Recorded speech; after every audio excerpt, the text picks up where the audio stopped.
Assalamualaikum warahmatullahi wabarakatuh.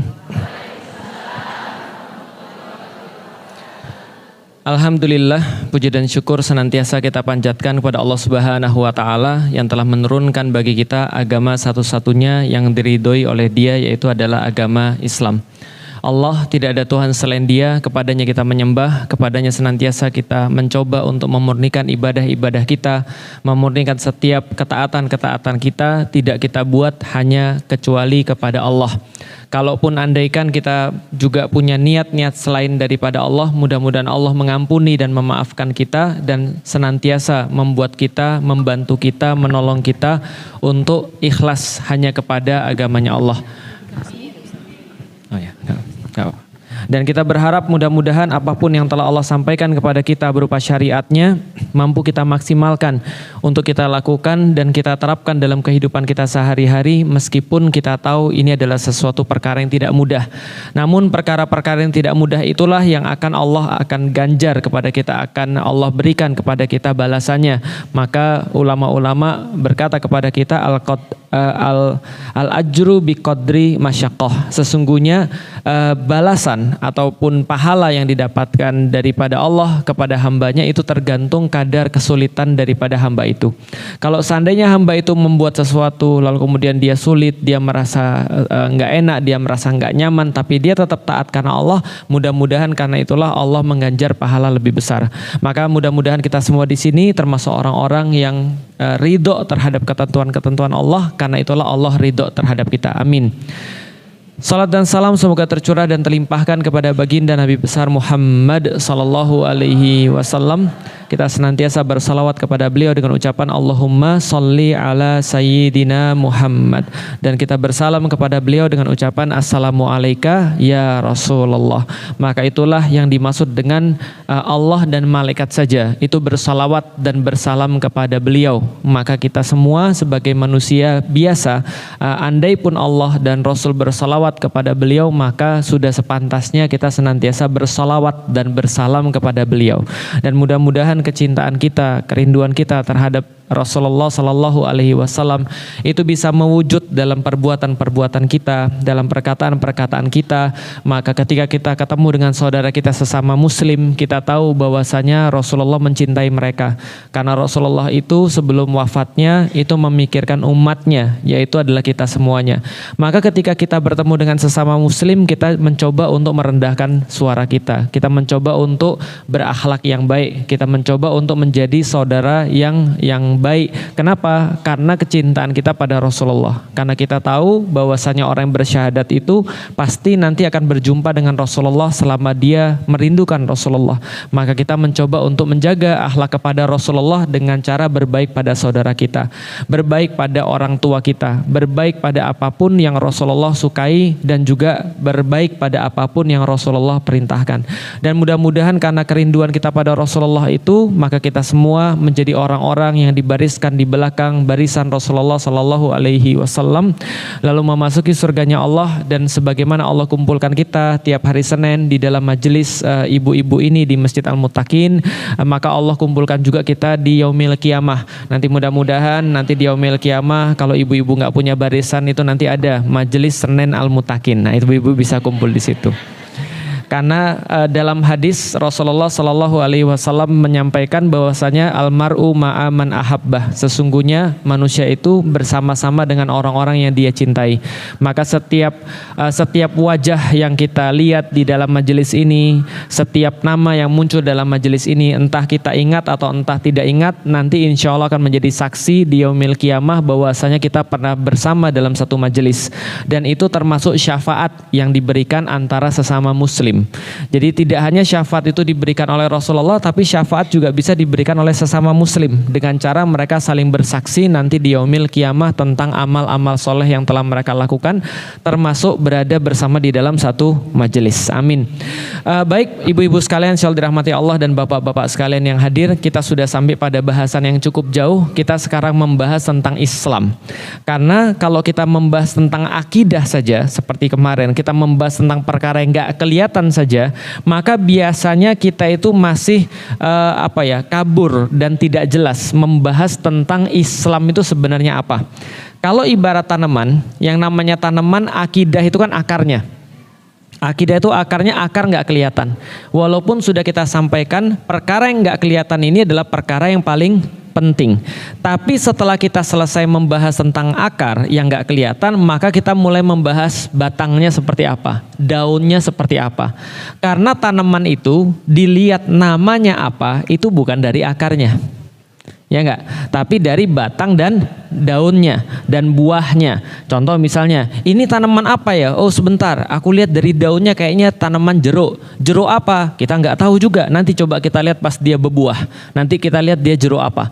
Oh ini kayaknya tanaman apel hijau atau apel merah. Nah sebentar kita lihat nanti pas dia berbuah. Nah Islam itu menyampaikan juga sama. Islam itu akidahnya kayak akar. Akar ini perkara paling penting. Perkara yang sangat-sangat penting di dalam Islam itu adalah akidah yang nggak kelihatan. Makanya kita sudah bahas kemarin, kalau akidahnya bermasalah, biasanya yang keluar ya juganya semuanya bermasalah. Kalau orang bahas tentang, kemarin ada seorang ahli tanaman bilang gini, tanaman itu sebenarnya hidupnya di bawah tanah.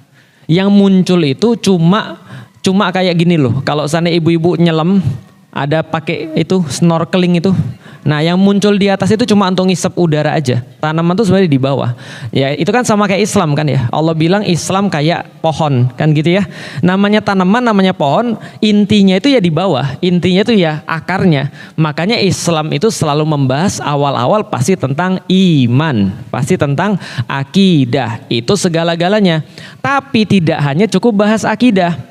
Karena kalau bahas akidah saja, dia tidak bahas apa yang muncul yang nampak, apa yang muncul ke atas, itu nanti jadinya sesat, jadinya mengada-ngada, jadinya bikin-bikin, ngawur, paham Bapak Ibu sekalian? Jadinya gini, yang penting kan pokoknya, paham? Contoh misalnya ya, kalau orang paham akidah, tapi nggak paham syariat, penyakitnya beda dengan orang yang paham syariat tapi nggak paham akidah. Pelan-pelan. Syariat kelihatan atau tidak? Kelihatan. Sholat, zakat, puasa itu adalah syariat yang kelihatan. Sedangkan yang namanya akidah itu adalah perkara-perkara yang tidak kelihatan. Misalnya keyakinan terhadap Allah, keyakinan terhadap Rasul, keyakinan terhadap kitab-kitab, ya 6 itulah ya. Lalu kemudian keyakinan terhadap yaumil qiyamah, malaikat dan qada wal qadar. Ini kan semua keyakinan yang nggak kelihatan. Hanya saja penyakitnya orang yang faham syariat tapi nggak faham akidah itu beda dengan yang faham akidah dan yang nggak faham syariat. Contoh, dari kemarin yang kita bahas adalah penyakit orang-orang yang paham syariat tapi nggak faham akidah. Jadi dia tahu caranya sholat, dia tahu caranya puasa, dia tahu caranya zakat, punya duit. Dia tahu beli kurban di mana, punya duit, tapi nggak mau. Jelas ya?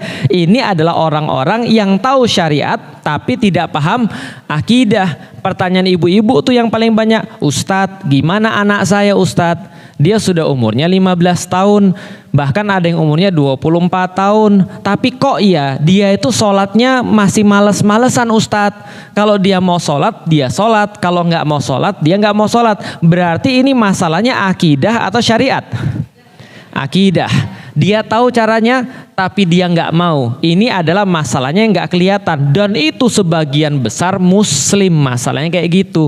Orang kalau sudah nggak punya kemauan, meskipun ada semua, iya nggak jadi.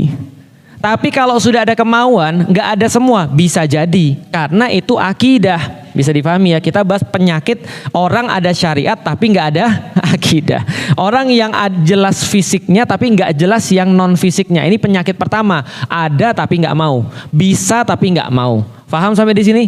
Contoh, ada orang yang kalau sudah mau itu pasti bisa. Ini saya cerita bukan orang muslim, saya cerita ada orang bukan muslim. Dia tinggalnya kalau nggak salah di Rusia. Dia lahir dengan kelainan paru-paru. Jadi lahir dengan kelainan paru-paru. Search saja tuh di YouTube, ada banyak. Dia lahir dengan kelainan paru-paru. Jadi semenjak bayi, semenjak lahir, gitu kan ya, nangis lahir nggak bisa nafas. Jadi paru-parunya nggak bisa ngembang. Jadi kalau ibu bisa nafasnya kan karena paru-parunya ngembang ya. jadi gede, jadi kemudian nipis. Maka dia mompa itu kan dia bawa oksigen ke seluruh tubuh. Bisa dibayangin nggak Bu, kalau nggak ada oksigen tuh apa? Ini nggak jalan, biru semua mati. Itu kalau orang nggak bisa nafas. Nah ini paru-parunya nggak bisa ngembang. Maka untuk masukin oksigen, dia harus kemudian hidup di dalam satu tabung namanya paru-paru buatan. Jadi paru-paru besi. Jadi paru-parunya pakai mesin. Jadi yang mompa itu adalah mesin dan itu dimasukin dalam badannya dia. Jadi yang kembang kempis itu bukan paru-parunya, mesinnya. Dan mesinnya nggak boleh mati. Kalau mesinnya mati, nah untunglah nggak tinggal di Indonesia dia. Nah kalau tinggal di Indonesia mati lampu mati dia. Paham? Nah ini orang ternyata hidupnya berapa lama Ibu di dalam mesin itu? Di dalam mesin itu dia sudah hidup 75 tahun. 75 tahun hidup dalam mesin. Bisa difahami dia hidup di dalam mesin, tangannya nggak bisa gerak, palanya doang yang di luar. Semua bagian yang lainnya di dalam mesin. Lah kalau kita mungkin sudah mikir gini, lebih baik mati aja. Apa sih yang bisa dilakukan kayak gitu? Hidup cuma untuk mikir doang. Gitu kan? Hidup cuma untuk bengong doang. Tapi ini orang ternyata nulis buku yang ratusan halaman. Pertanyaannya gimana cara dia nulis kan gitu? Cara dia nulis pakai mulut. Pakai mulut terus dia ngetik pakai mulut, paham maksudnya? Jadi ngetiknya satu-satu, pakai mulut. Artinya kenapa? Karena dia pengen kasih tahu pada orang kalau kalian nggak seperti saya, harusnya kalian bisa lebih bagus, kan gitu. Nah, ada orang punya kemauan tapi nggak punya tangan, nggak punya kaki, bisa. Ada orang yang nggak punya kaki tapi bisa menang naik sepeda, ada, pakai tangan. Ada orang yang nggak punya tangan tapi bisa main piano, ada. Karena dia punya kemauan. Maka akidah itu adalah urusan yang nggak kelihatan. Kelihatannya tangannya nggak ada, ya kan ya. Tapi kemauannya ada. Lah ada orang yang tangan kakinya lengkap suruh sholat susahnya minta ampun. Kenapa? Bukan masalah kaki dan tangannya, tapi masalah apa? Masalah kemauannya. Maka sebagian besar muslim masalahnya adalah dia bisa tapi dia tidak mau. Karena bisa itu urusan syariat. Sedangkan mau adalah urusan akidah, termasuk problematika keluarga. Sama, orang keluarga itu perpanjangan daripada agama. Ibu-ibu coba lihat di dalam keluarga, bapak-bapak sadar atau enggak di dalam keluarga? Di dalam keluarga tuh kebanyakan permasalahannya nggak bisa atau nggak mau? Nggak mau. Itu permasalahannya. Maka kalau masih mau, keluarga itu masih selamat. Mau sepanjang dan sebesar apapun masalahnya, kalau masih mau itu bisa diselamatin. Tapi kalau sudah nggak mau, nggak bisa. Maka contoh ya, masalah mau ini, masalah akidah ini besar. Contoh ya, Ustadz tolong nih Ustadz, anak saya mau murtad Ustadz. Saya bilang gini, kalau anaknya memang masih mau diskusi tentang Islam, masih mau terbuka pandangannya, suruh hubungin saya sendiri. Saya nggak mau ibunya yang ngubungin. Kalau ibunya ngubungin, seolah-olah ibunya maksa saya untuk ketemu anaknya. Nanti saya yang susah. Paham Ibu sekalian? Karena ketemu orang yang nggak mau itu nggak bisa diapa-apain. Jangankan Felix Xiao, Rasulullah saja ngobrol sama Abu Thalib, pamannya, yang nggak mau, bukan nggak bisa, gitu maksudnya. Secara dia pamannya, hidupnya bersama dengan Rasulullah, tapi nggak mau, maka Rasul saja nggak bisa untuk bisa mengislamkan pamannya. Maka kalau saya ketemu dengan orang, dia masih mau diajak diskusi, enak. Masih mau diajak ngobrol, enak. Suruh orangnya sendiri ngubungin saya. Jangan bapak ibunya. Kalau bapak ibunya itu bukan kemauan anaknya. Karena mau itu urusan akidah. Ada dua orang mau bercerai, Ustadz tolong saya Ustadz, ini gimana suami saya? Lah suaminya nggak mau kok. Lah gimana ceritanya? Kalau suami nggak mau, nih lihat ini video Felix Xiao, dengerin, dia malah marah. Kalau nggak mau, maka problematika rumah tangga itu kebanyakan juga nggak mau. Maka orang-orang muslim menjadi muslim seperti sekarang. Kenapa? Dia ngerti syariat tapi nggak mau karena masalahnya ada di akidah. Tapi penyakitnya syariat beda. Kalau penyakitnya orang tahu syariat tapi nggak tahu akidah tadi. Tapi kalau ada orang pengertian akidah dia paham, dia mau tapi nggak tahu caranya, ngawur jadinya dalam beragama. Akhirnya suka-suka dia. Contoh, mohon maaf. Ibu-ibu tahu orang-orang yang dalam tanda kutip terorisme, yang dia kemudian dibilang, ayo kita ngebom, ayo kita bunuh orang, ini adalah jihad fi sabilillah. Tiba-tiba dia ngebom aja. Kenapa? Dia punya akidah. Tapi dia nggak tahu caranya gimana. Dia mau untuk membela agama, Dia mau untuk membela Islam, tapi nggak tahu caranya karena nggak pernah belajar. Tiba-tiba disuruh, kalau kamu mau bela agama, bunuh orang ini. Dia bunuh aja. Dia pikir ini adalah agama Islam. Bisa difahami ya? Padahal bukan. Makanya orang yang punya akidah nggak tahu syariat bahaya juga karena ngawur. Kenapa? Ditanya dia, sudah sholat belum? Alhamdulillah saya itu sangat menginginkan berjumpa dengan Allah. Yakin saya Allah tuh ada. Mana mungkin saya tidak sholat? Saya sudah sholat. Loh, tadi saya lihat maghrib sampai isya kamu di sini aja. Kok kamu bilang kamu udah sholat? Karena sholat tuh yang penting eling. Paham ya? Karena sholat tuh yang penting ingat aja. Kalau sudah ingat itu sudah sholat. Kan esensi sholat kan eling. Esensi sholat kan ingat. Coba buka tuh pengajiannya Felix Xiao. Felix Xiao bilang sholat itu artinya adalah berhubungan, terkoneksi. Aku sudah terkoneksi dengan Allah. Kamu itu masih levelnya syariat. Jadi kamu tuh perlu sholat. Aku sudah levelnya makrifat. Kalau sudah level ma'rifat nggak perlu sholat lagi karena manunggaling kawulo marang Gusti. Saya itu sudah bersatu dengan Allah. Paham sampai di sini? Ngawur. Kenapa? Orang paling dekat dengan Rasulullah, orang paling dekat dengan Allah itu Rasulullah. Rasulullah sholat nggak? Sampai kakinya bengkak-bengkak. Sampai kakinya bengkak, Aisyah terbangun gara-gara gini. Ibu-ibu tahu rumahnya Rasulullah? Rumah Rasul itu cuma sepetak, mungkin sekitar 3 kali 3 meter. Jadi kalau ditaruh kasur di sana, itu sudah sangat sedikit sekali tempat untuk sholat. Jadi beliau itu kalau malam-malam sholat, Bunda Aisyah tidur, itu kakinya digeser supaya bisa sujud. Bisa kebayang nggak sih? Jadi kakinya Bunda Aisyah digeser, kebangun, terus ngelihat Rasulullah lagi sholat, terus kemudian lihat lagi, kakinya bengkak merah. Saya aja seumur-umur jadi Muslim, nggak pernah saya sholat sampai kaki saya bengkak. Yang pernah sholat ketiduran. Itu pernah, tapi Rasulullah sholat sampai kakinya bengkak, berarti kan dipaksa kakinya. Kakinya kan sampai dipaksa berdiri untuk bengkak. Ditanya sama Bunda Aisyah, kenapa kamu sholat sampai kakinya bengkak? Bukankah kamu adalah orang yang sudah pasti masuk surga?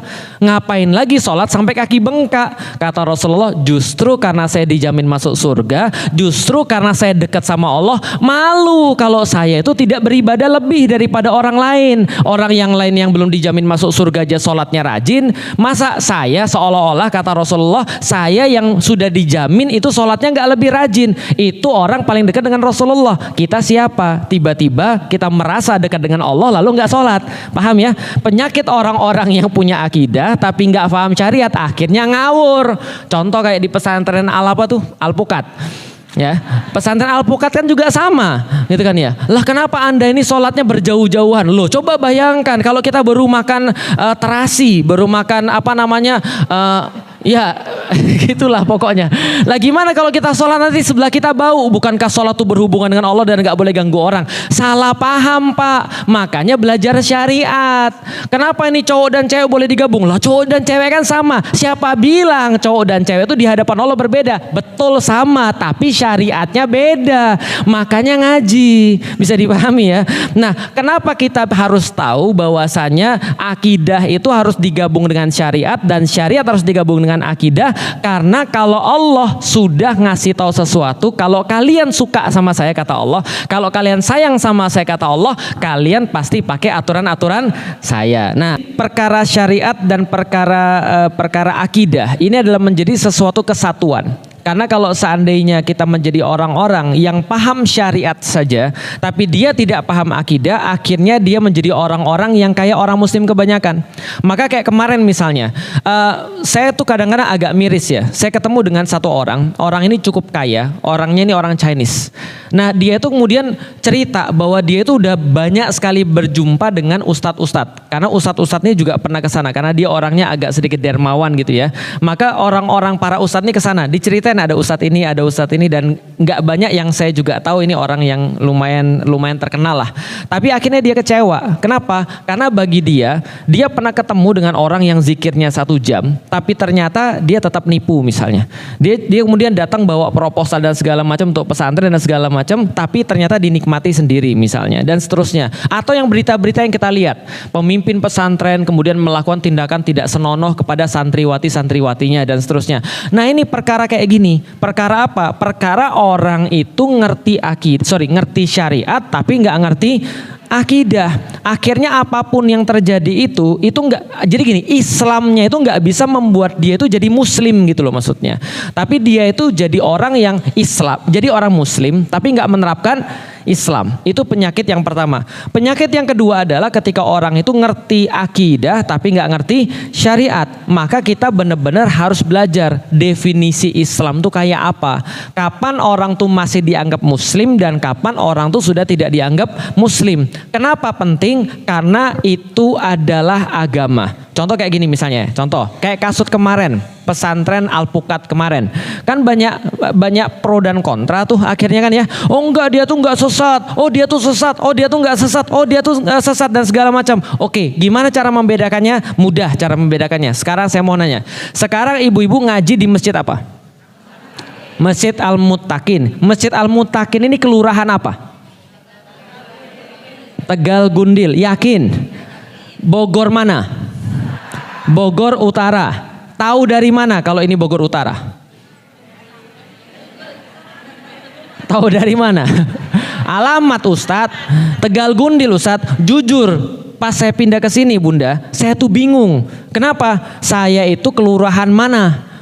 Karena mirip-mirip semua. Coba bayangin Ibu, saya tuh tinggal di daerah sebelah sana tuh. Saya itu masih Tegal Gundil, seberang saya sudah Bantarjati. Paham Ibu sekalian? Padahal ternyata RT-nya tuh nggak beda jauh, cuma gitu-gitu aja. Di perumahan saya, itu kantor saya RT 1, saya sendiri RT 2. Padahal cuma seberang jalan doang. Pertanyaan yang nentuin siapa? Pemerintah. Kenapa yang nentuin pemerintah? Karena pemerintah yang berwenang. Saya nggak bisa dong bilang begini, Pak, ya Allah Pak, itu cuma seberang jalan Pak. Mbok ya dijadiin RT 2 juga, ya nggak bisa. Namanya secara RT sudah digarisin sama pemerintah, suka-suka pemerintah. Dan saya nggak boleh protes. Bantarjati, Tegal Gundil bedanya sungai doang. Gitu kan ya? Ya Allah Pak, sungai doang Pak. Lah saya Bantarjati, tetangga saya Bantarjati tapi 4 kilo Pak. Lah depan saya Tegal Gundil, gimana ceritanya? Lah kita nggak bisa protes. Kenapa? Karena yang menggariskan adalah pemerintah. Setiap tempat itu ada batasnya. Namanya Jakarta ya Jakarta. Sudah ada batas-batasnya. Yang garis adalah siapa? Pemerintah. Maka orang Pondok Rangon yang mepet ke Depok, sudah masuk Depok, dia KTP-nya KTP Depok, nggak bisa bilang saya orang Jakarta. Itu namanya Transjakarta, paham? Tahu Transjakarta? Kalau transgender kan dia merasa saya tuh sebenarnya perempuan, tapi badan saya laki-laki. Lah itu orang-orang kayak Depok, Cibubur gitu kan ya, merasa orang Jakarta, padahal KTP-nya Depok, paham? Nah itu namanya Transjakarta kan gitu kan ya. Tetap aja kalau dia tinggalnya walaupun cuma selangkah daripada batas yang sudah ditentukan oleh pemerintah Jakarta, dia bukan warga Jakarta. Karena saya sudah di garis ini Tegal Gundil, walaupun di ujung, saya nggak bisa masuk ke wilayah Bantarjati dan seterusnya dan seterusnya dan seterusnya. Bisa dipahami ya? Islam tuh juga sama. Ketika kita sudah berakidah Islam, kita bilang Allah adalah Tuhan kita, Allah adalah yang satu-satunya kita taati, maka Allah bilang, oke, ini yang saya garis. Ini yang saya garis. Kalau di dalam garis ini namanya Islam. Kalau di luar garis ini namanya bukan Islam. Kalau di dalam garis ini tetap namanya selamat. Kalau di luar garis ini namanya sesat. Makanya Allah bilang di dalam Al-Quran, wa may yabtaghi ghairal islami dinan fala yuqbala minhu. Kami sudah kasih kalian ini agama Islam. Kalau kalian keluar daripada agama Islam ini, Allah tidak bakal ridho. Maka Allah kasih garisnya. Apa itu garis agama Islam? Satu, ada garis yang kelihatan, ada garis yang tidak kelihatan.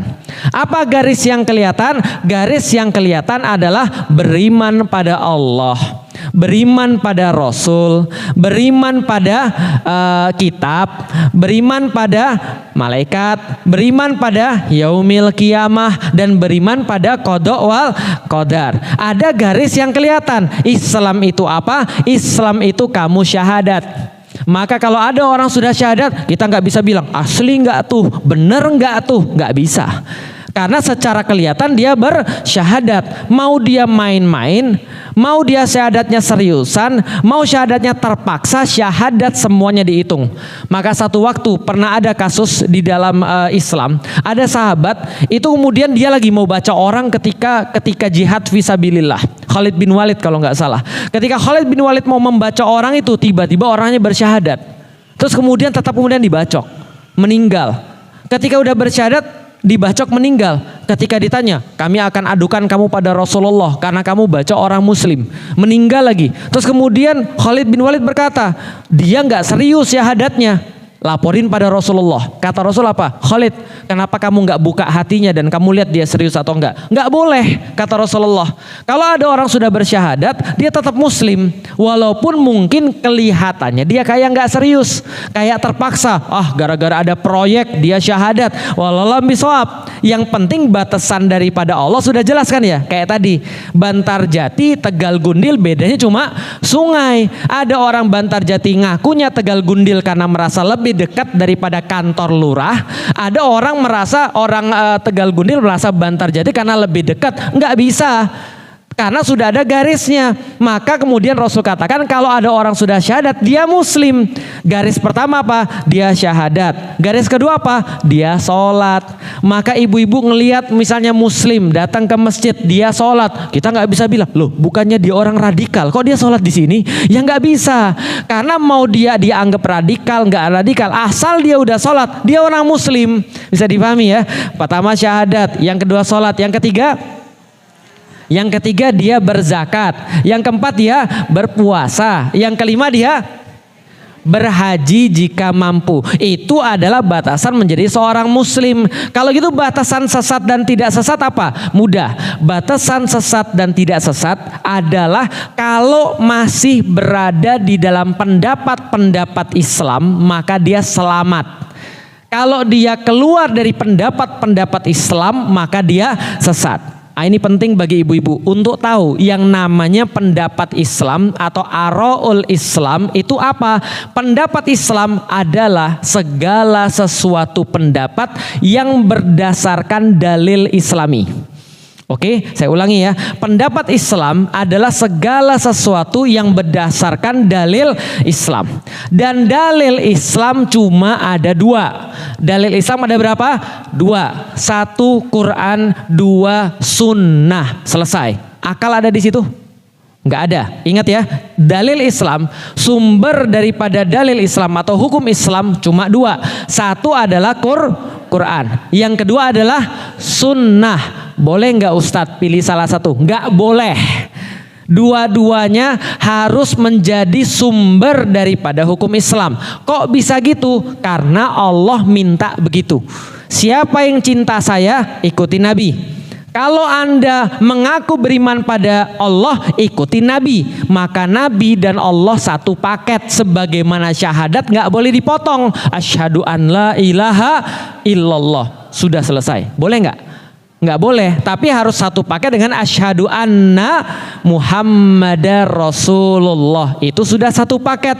Maka sumber hukum Islam cuma dua. Satu Al-Quran, dua as-sunnah atau hadis. Maka gampangnya tinggal bilang begini, kalau ada orang berpendapat apapun tinggal tanya, Qurannya mana? Hadisnya mana? Itu yang paling mudah.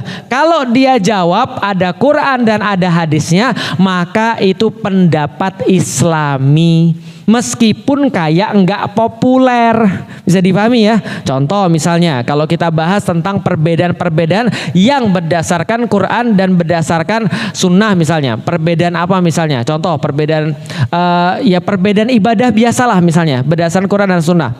Imam Hanafi itu kalau bahas tentang sholat subuh itu disunnahkan jamaahnya mendekati syuruk. mendekati terang. Jadi kalau di Turki atau di India, kalau ibu-ibu pergi ke sana, ikut sholat Jumat di masjid, azan nih, Allahu Akbar, Allahu Akbar. Oh, kalau di Indonesia langsung pergi ke masjid dong. Karena 5 menit lagi qomat, atau paling tidak 20 menit lagi qomat, gitu kan ya. Lah kalau di sana ibu-ibu ke sana pagi-pagi kayak saya pas pertama kali ke Turki, Allahu Akbar, azan berkumandang. 5 menit kemudian saya sudah sampai di masjid, mau sholat jamaah. Saya lihat kok nggak ada orang. Ini jadi atau enggak sholatnya? Karena ini kosong benar, nggak ada orang sama sekali. Ternyata saya pikir apa saya telat? Karena orang-orang udah pada pulang. Tapi pelan-pelan datang 1 orang, datang lagi 1 orang, datang lagi 1 orang. Saya lihat kapan ini mulai sholatnya? Itu udah mulai terang. Ternyata pas udah mulai ada cahaya, dia baru qomat. Bisa dipahami ya? Kenapa? Perlu dong kita tanya, apa tadi yang membedakan antara Islam dan enggak Islam? Tanya dong, apa dalilnya Ustadz? Kenapa mereka tuh sholat menjelang syuruk? Maka mereka cerita, oh gini, ada hadis dari Rasulullah Shallallahu Alaihi Wasallam ketika beliau sholat subuh bersama para sahabat dan beliau bersalam, Assalamualaikum warahmatullah, Assalamualaikum warahmatullah. Maka beliau, sahabat-sahabat berkata, maka saat itu kami bisa melihat wajah saudara kami dengan jelas.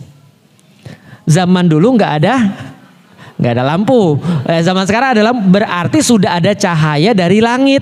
Ketika mereka salam, oh si Anu. Dan Rasulullah setelah selesai sholat, zikir, kemudian beliau ngadep kepada para sahabat, mana si Fulan kok nggak datang sholat subuh? Berarti kan Rasul tahu siapa yang nggak datang. Berarti udah kelihatan semua kan ya. Nah maka mereka beralasan seperti itu. Ada dalilnya bahwasanya sudah terang. Tapi Imam Syafi'i bilang, ya bisa jadi itu kelihatan karena Rasul sholatnya lama. Paham ya? Kalau kita kan sholatnya kan tidak lama.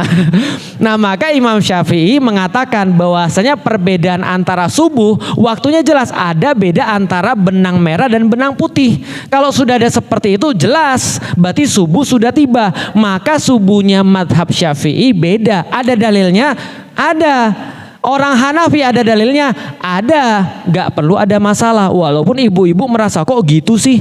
Ada lagi yang lebih parah lagi. Imam Hanafi itu tidak boleh jamak. Tidak boleh jamak sholat. Maka mereka itu bisa dikosor tapi nggak bisa dijamak. Gimana tuh? Berat nggak kira-kira hidup mereka?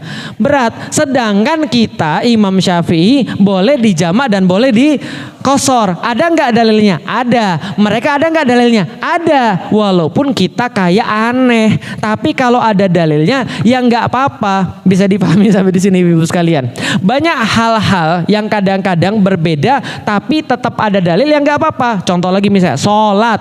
Sami Allahu liman hamidah, habis ruku berdiri. Terus kemudian kita jatuh ke tanah, mau sujud. Itu yang ibu-ibu jatuhkan pertama kali yang mana? Tangan dulu atau lutut dulu? Kalau masih muda lutut dulu. Kalau udah tua bergetar lutut kita Ustadz. Nah, tapi yang mana dulu kira-kira? Lutut dulu ada dalilnya? Ada. Karena sahabat ngelihat Rasulullah turun lutut dulu. Kalau tangan dulu apakah ada? Ada juga, karena pernah lihat Rasul begitu. Bahkan mohon maaf, Rasul turun tangan begini aja ada. Bisa dipahami ya, berdiri begini juga ada, berdiri begini juga ada juga. Artinya apa? Ya itu banyak dalilnya, karena orang yang ngelihat Rasul gak cuma satu. Dan Rasul gak sholat cuma sekali. Berarti ada banyak cara Rasul mencontohkan. Kadang-kadang Rasul berdiri begini, seperti mengadon, kata sahabat seperti mengadon adonan roti.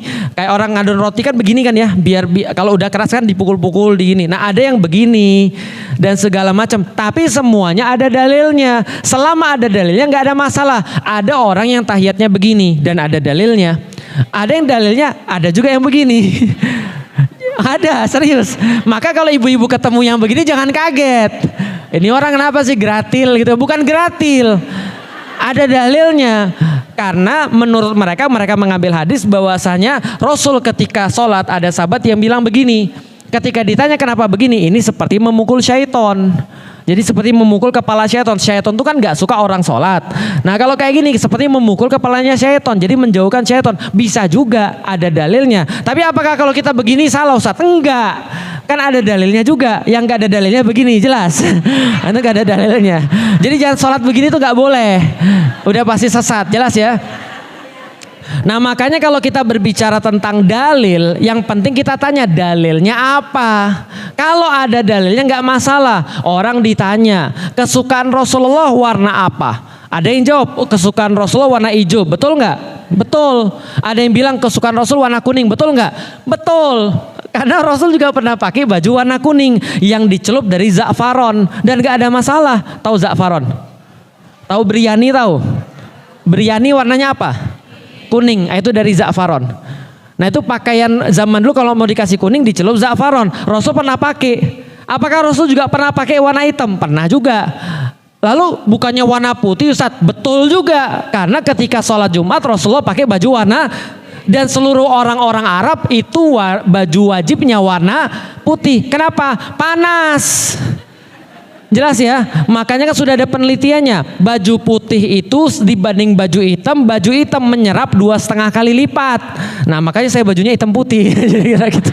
Menyerap dan menolak gitu kan ya. Enggak, maksudnya adalah kita harus tahu dulu dalilnya. Jadi nggak main klaim, lu pakai baju warna apa? Warna misalnya hijau, wah berarti lu nggak sesuai dengan sunnah Nabi. Siapa bilang? Karena Nabi juga pernah punya burdah yang warna hijau. Bisa difahami sampai di sini ya. Maka kita lihat dulu dalil-dalilnya yang mana. Kalau ngomong dalil enak, tinggal adu dalil aja. Oh bro, mohon maaf bro, ternyata hadis yang kamu pakai itu adalah hadis palsu. Oh ya udah, tinggal ditinggalin. Yang penting kita sudah ada standarnya. Bisa difahami sampai di sini. Nanti kita bahas lagi tentang hadis, tentang pengelompokan hadis seperti apa secara umum saja.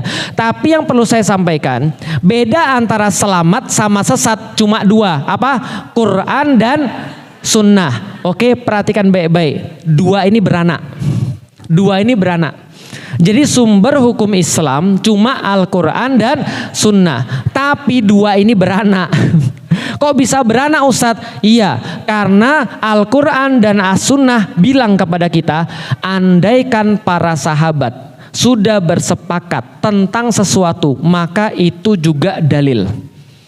Kalau sahabat sudah bersepakat tentang satu hal, maka itu juga dalil. Maka kita dapat tambahan dalil lagi.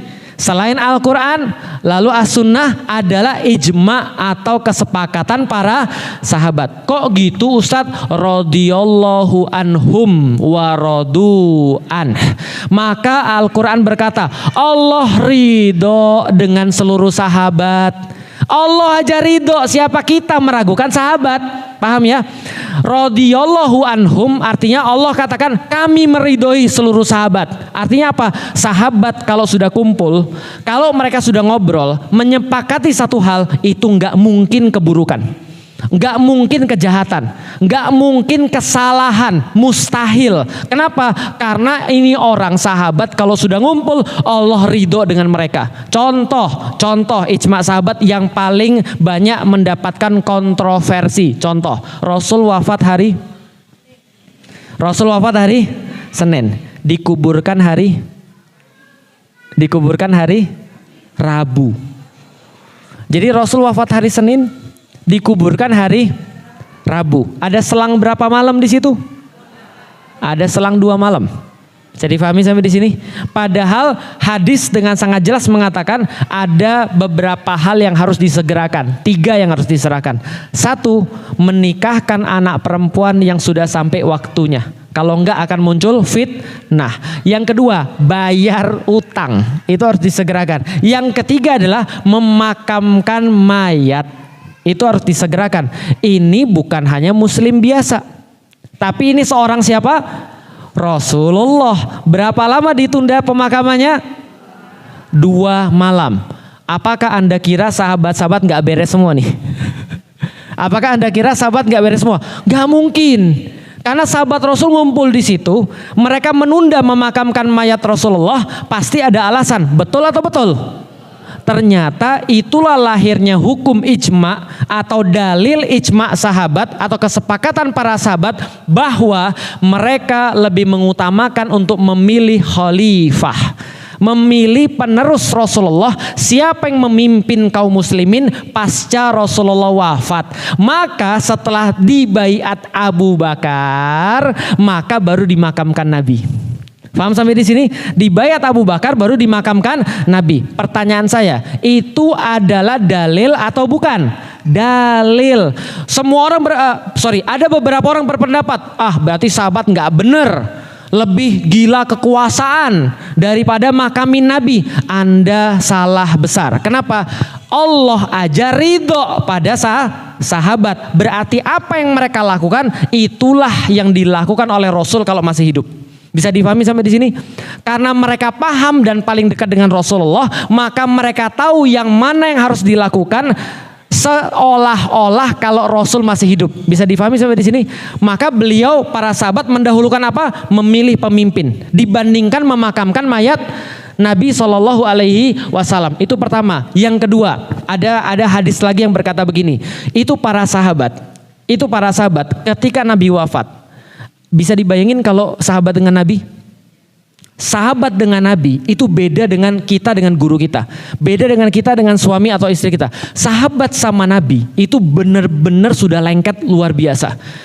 Semua orang begitu mendengar Rasul wafat itu nggak ada satupun yang nggak stres.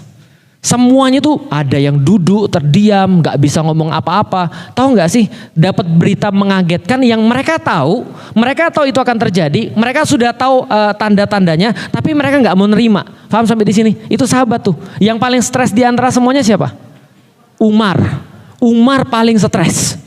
Umar tuh teriak-teriak lari ke seluruh kota Madinah sambil ngancemin orang. Siapa yang bilang Muhammad mati, pedang saya ini akan ketemu leher dia. Paham maksudnya? Karena dia bilang Muhammad gak mati. Muhammad sama seperti Musa yang dia pergi ninggalin kaumnya 40 hari. Kalian itu ya kayak Yahudi aja. Ditinggal sebentar langsung tiba-tiba kalian begini. Gak percaya sama Muhammad lagi. Yang bilang Muhammad mati ketemu pedang saya. Orang pada stres semua. Dia lari-lari sampai teriak-teriak. Itu Umar bin Khattab sampai kemudian stresnya luar biasa. Kenapa? Nabi Muhammad wafat dan mereka gak terima walaupun mereka sudah tahu. Paham gak sih? Kita udah tahu kan orang tua kita bakal meninggal kan?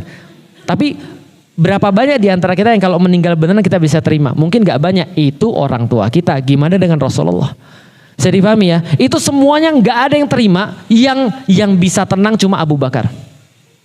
Abu Bakar datang dari luar kota. Kemudian dikabarkan Nabi Muhammad sudah wafat. Maka dia kemudian bilang, coba wahai Bunda Aisyah, anaknya, coba lihat seperti apa mayatnya Rasulullah. Dibuka mayatnya, kemudian Abu Bakar berkata, wahai Rasulullah, kamu meninggalnya sama seperti kamu hidupnya.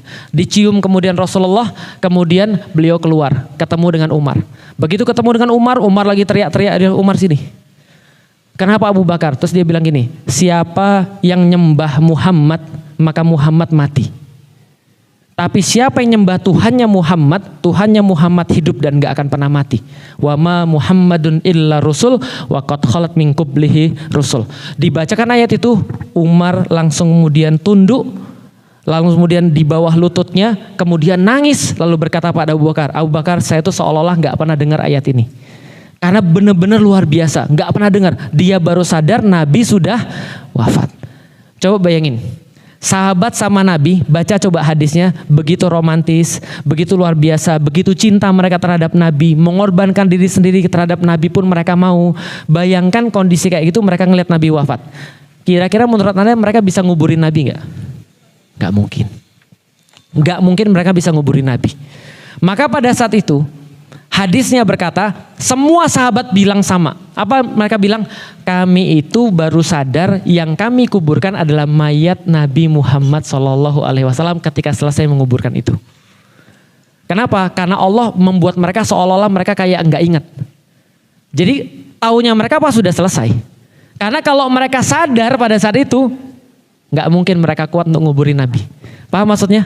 Artinya apa? Semua dalil-dalil ini menunjukkan kepada kita bahwasanya ketika Nabi itu wafat, ditunda pemakamannya 2 malam, sampai sahabat itu milih Abu Bakar dan segala suatu peristiwa yang terjadi di sana, ini adalah memang sudah diperintahkan oleh Allah dan Rasul. Ya memang begitu, karena mereka yang paling tahu tentang Rasulullah, nggak ada yang lebih tahu lagi. Lah kalau mereka aja nggak tahu, apalagi kita.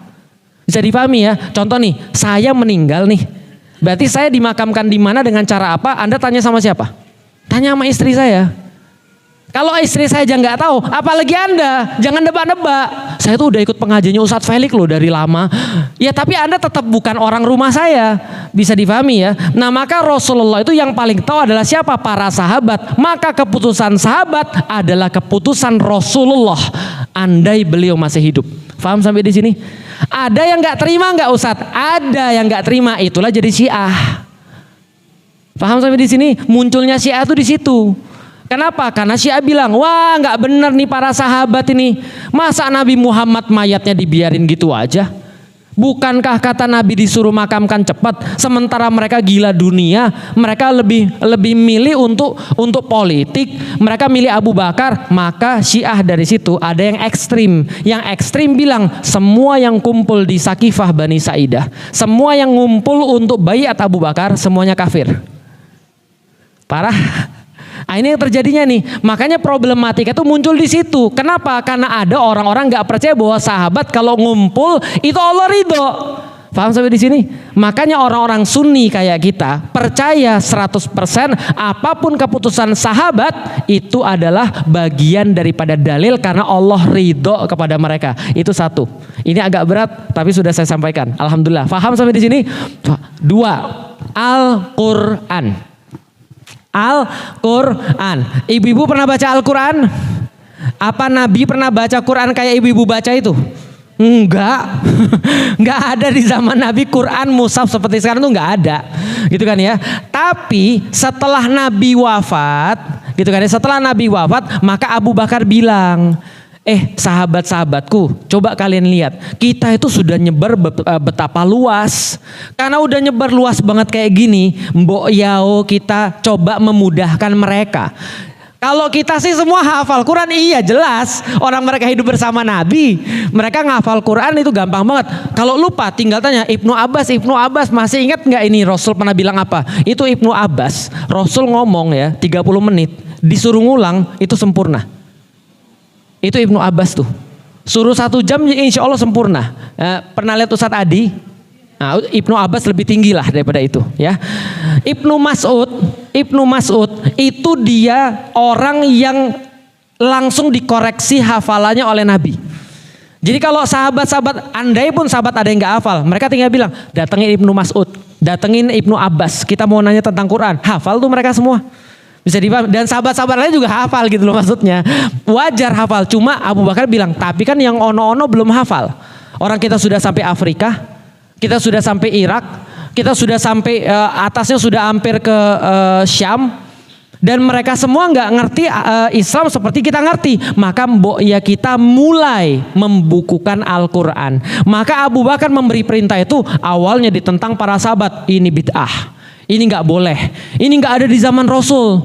Di zaman Rasul nggak ada Al-Quran ditulis. Adapun ditulis cuma di pelepah-pelepah aja, nggak dikumpulkan jadi satu. Ini bid'ah. Jangan. Abu Bakar bilang enggak, buat.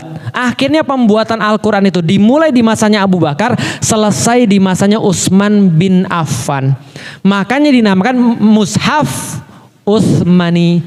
Kenapa dinamakan Mushaf Utsmani? Karena selesainya di masa Khalifah Utsman bin Affan. Di zamannya Utsman bilang, oke, inilah Al-Quran yang sudah kita sepakati bersama, yang sudah kita verifikasi, yang semua sahabat sudah tahu isinya dan mereka sepakati semuanya. Adapun versi lain bakar. Paham sampai di sini? Adapun versi lain bakar. Cuma ini versi Quran yang disepakati sahabat dan inilah yang lengkap dan kemudian sudah kita sepakati. Yang lain bakar. Karena bisa jadi yang lain bermasalah. Paham sampai di sini? Orang-orang Syiah bilang itulah Qurannya umat Muslim.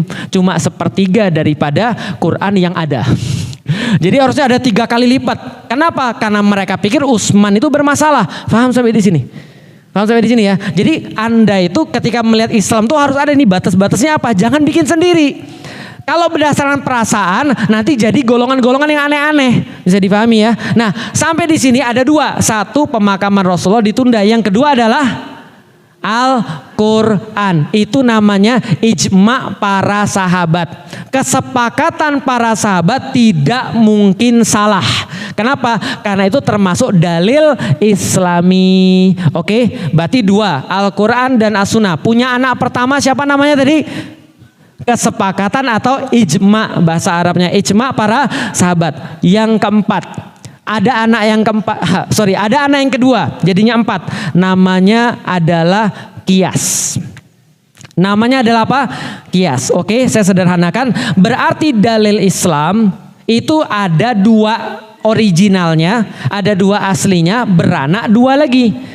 Yang satu namanya Quran, yang 2 namanya hadis, yang ketiga namanya ijma sahabat, yang keempat namanya qiyas. Apalagi nih Ustadz qiyas. Qiyas adalah seolah-olah kalau gampangnya melibatkan akal manusia tapi ada caranya. Oke, saya contohin ya. Suatu waktu ada seorang sahabat namanya Mu'adz bin Jabal. Mu'adz bin Jabal itu diutus sama Rasulullah. Mu'adz, pergi kamu ke Yaman, bimbing orang-orang di sana supaya mereka bagus dalam Islamnya. Siap ya Rasulullah, saya pergi ke Yaman. Tapi Rasulullah punten mau nanya, gimana kalau saya ke Yaman, caranya gimana untuk ngajak orang-orang atau bimbing orang-orang?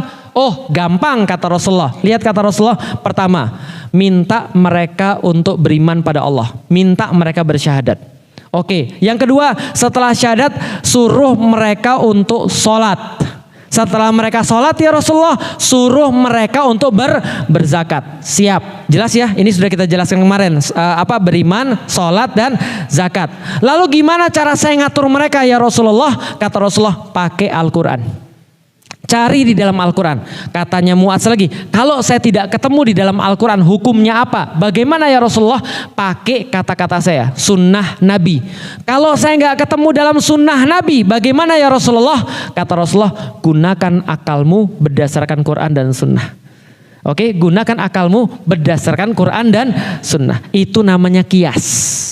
Itu namanya qiyas. Karena ada banyak hal yang belum ada di zaman Rasulullah tapi bisa dihukumi dengan qiyas. Contoh, zaman Rasul udah ada game belum? Belum ada game. Hukumnya game apa? Main PS, hukumnya apa? Atau main handphone, hukumnya apa? Nah, tinggal dikiaskan dengan peristiwa yang ada di zamannya Rasulullah. Oh, di zaman Rasulullah itu ada game dibagi 2. Ada game yang melalaikan dan ada game yang tidak melalaikan. Oh, sama satu lagi. Ada game yang boleh, ada game yang melalaikan, ada game yang tidak melalaikan. Contoh game yang tidak melalaikan apa? Kata Rasulullah, ada game yang bermanfaat. Apa game yang bermanfaat? Bermain-main dengan anak istrimu. Itu game yang bermanfaat. Artinya kalau bermain-main dengan anak dan istri itu dapat pahala malah. Yang kedua memanah. Yang ketiga berkuda. Yang keempat berenang. Yang kelima gulat. Jelas sampai di sini gulat. Rasulullah senang bergulat. Belum tahu ya? Rasulullah itu di masa mudanya pernah bergulat sama Abu Jahal. Tahu Abu Jahal? Abu Jahal tuh kuat, terkenal. Pernah bergulat sama Rasulullah. Hasilnya tahu apa? Hasilnya kakinya pincang. Gara-gara bergulat dengan Rasulullah. Kenapa? Rasulullah tuh kuat bergulat. Nggak ada yang ngalahin Rasulullah. Hatta Umar bin Khattab itu bergulat dengan Rasulullah kalah. Jadi Rasulullah tuh perutnya kayak batu bata bersusun. Kalau saya batu bata juga, cuma 1. Rasulullah tuh pintar gulat. Maka Rasulullah ngasih tahu permainan bermanfaat adalah bermain dengan anak istri, keluarga maksudnya. Yang kedua apa? Berenang. Yang ketiga adalah memanah. Yang keempat berkuda. Yang kelima bergulat. Ini permainan-permainan yang sunnah, yang bermain dapat pahala. Tapi ada permainan-permainan yang boleh-boleh saja. Kalau misalnya dilakukan terus jadi nggak bermanfaat. Contoh, Rasulullah pernah tanding lari sama Bunda Aisyah. Belum tahu tanding lari. Yang menang siapa? Ya pas Bunda Aisyah masih kurus, yang menang dia. Pas Bunda Aisyah sudah agak gemukan, yang menang Rasulullah. Berarti kita boleh dong gemuk, jadi dapat dalil gitu ya. Jadi ini ada tanding lari, boleh-boleh saja, nggak ada masalah. Rasulullah pernah juga dengan Bunda Aisyah melihat orang bermain tombak.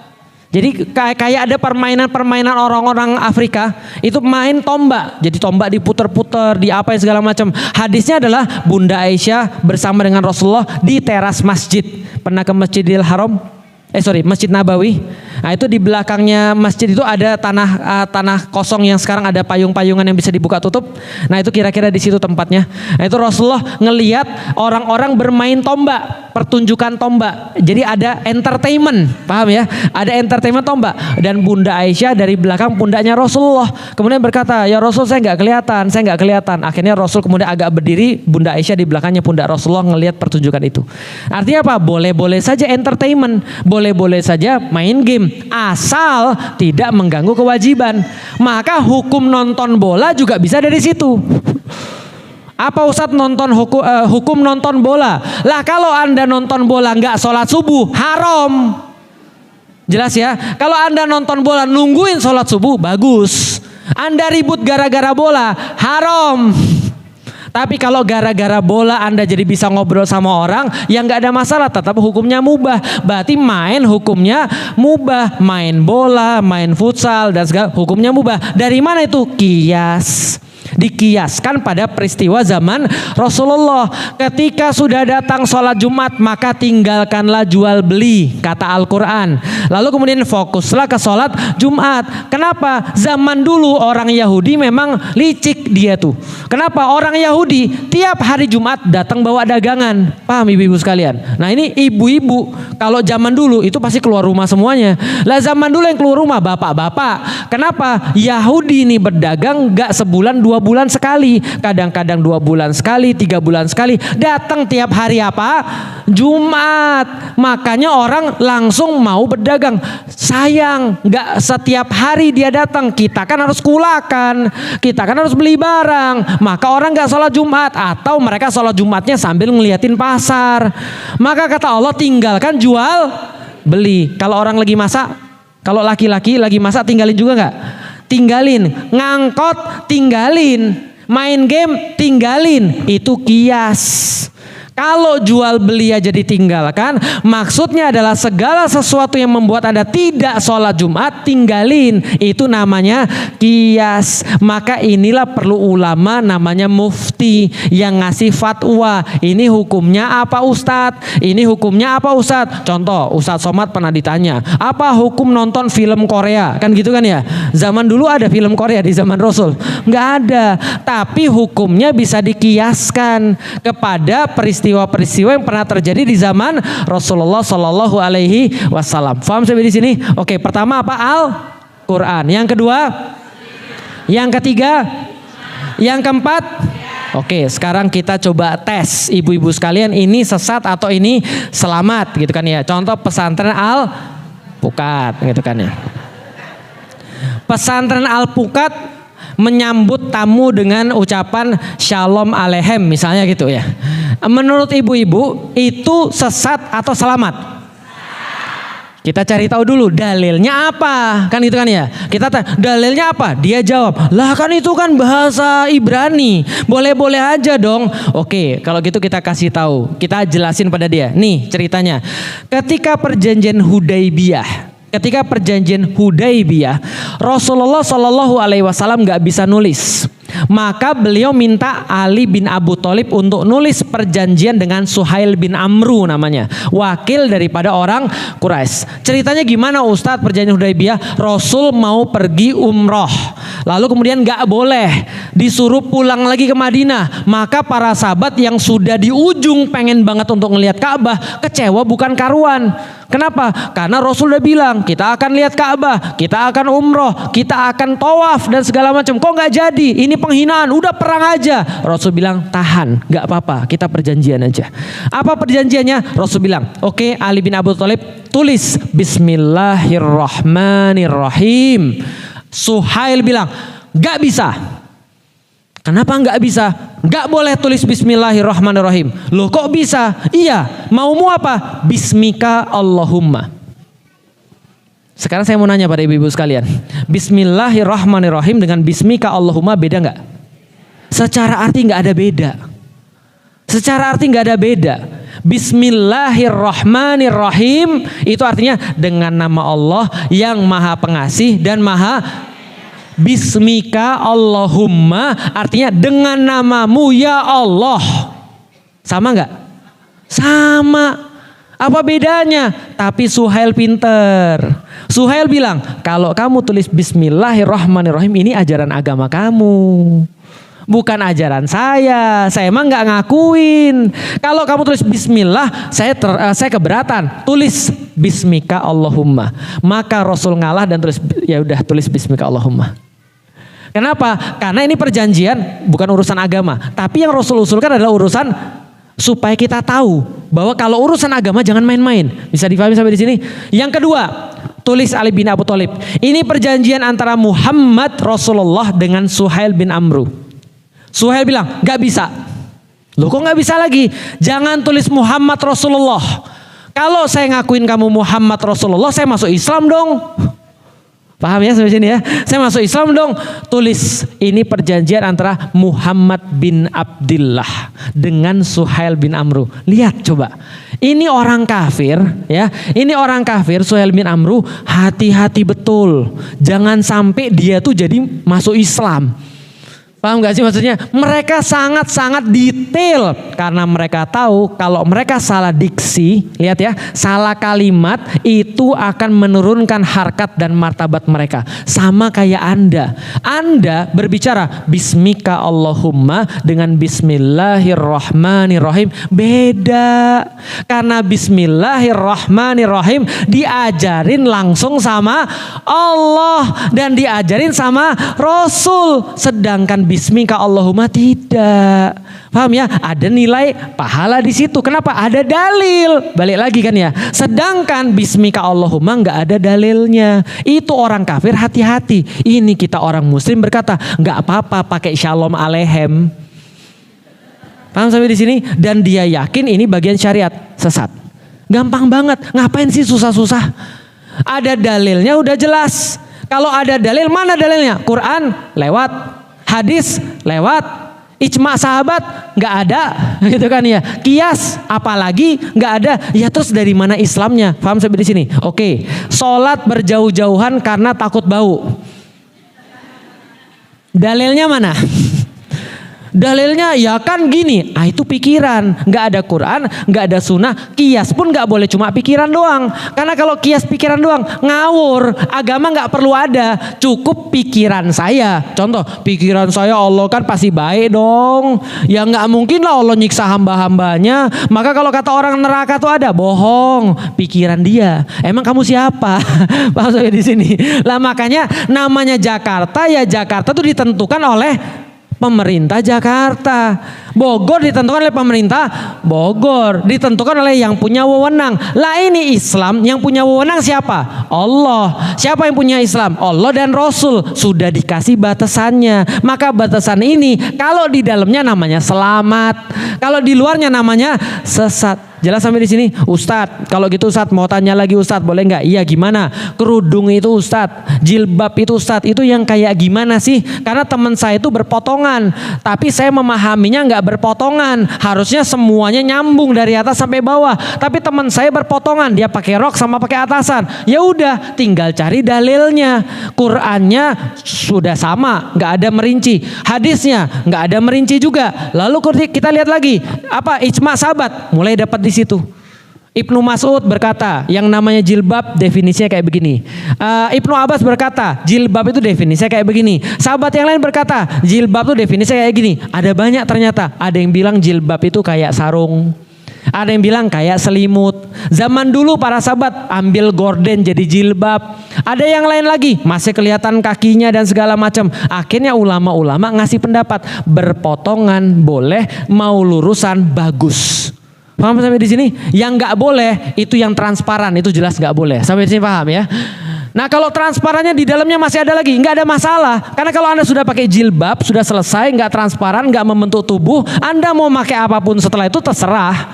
Maka udah jelas kan ya, Ustadz kemarin saya lihat Ustadz di sosial media Ustadz, ada orang pakai kerudung, lalu pakai kemudian bajunya Ustadz, kelihatan semua dalamnya Ustadz. Karena membentuk lekuk tubuh Ustadz, hukumnya apa? Udah jelas, hukumnya haram. Kenapa? Karena jilbab itu ada batasan-batasannya. Kalau ada Quran, ada hadis, ada ijma sahabat, ada qiyas, aman Anda. Paham sampai di sini? Berarti berpotongan gimana? Dari penjelasan tadi aman. Yang nggak aman apa? Yang nerawang itu nggak aman. Yang membentuk lekuk tubuh itu nggak aman. Maka ibu-ibu kalau pas mau beli jilbab atau beli kerudung, perhatikan bahannya. Karena ada bahan yang nyeplak. Paham sampai di sini ya? Ada bahan yang transparan. Paham sampai di sini? Nah itu dari syariat dapatnya. Nah itu jadi kalau masih ada dalil itu pendapat Islami. Kalau tidak ada dalil itu tidak pendapat Islami. Paham sampai di sini? Nah silakan kalau ada tanya jawab. Mudah-mudahan ibu-ibu dan bapak-bapak semakin paham bahwa Islam itu ada definisinya. Nanti kita lanjut lagi.